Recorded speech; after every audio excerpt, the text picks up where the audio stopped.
Oh, nakita na ninyo yung video guys sa tanan nga presidente ba, sa Tatay Digong rin nakabuhatan ni ba? Na-insulto niya tanan ng mga congressman o mga senador sa Senado ba? Siya rin nakabuhatan eh. Oh, tanawa ganun na nga video mo ni presidente na ako nga idol kay na ako ba tanawa ganun. Tang ina ko mabalik ako, arestuhin ko kayo lahat. Kayo, nagpasok sa Congress, eleksyon, nanalo, Seiko, paglabas niyan, pagkatapos, Rolex na. Pumunta ng Malacanang, nakatamaraw, paglabas niyan, nagka-Mercedes-Benz. Busog kayo lahat. Tingnan ninyo yung mga bahay noon ng mga congressman at tingnan ninyo ngayon kung ano kayaman sila. Lalo na yung mga bahay nila sa Maynila. Mga wala kayong prinsipyo, mga putang ina ninyo.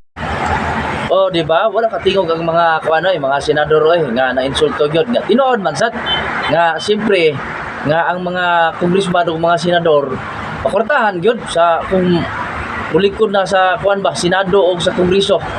Paggawas di Mercedes mga mansyon ng balay si tatay di ba? Tanawang balay ni tatay si Digong sa Davao, pero simplihan lang gyud kayo. Mararigid sa balay sa kagawad ug kapitan. Mo na sakto nga kuan pagkatao gyud sa presidente ana kanagi malas gyud di nga pagpadato lang gyud na mo na idol gyud ako sa tatay gyud.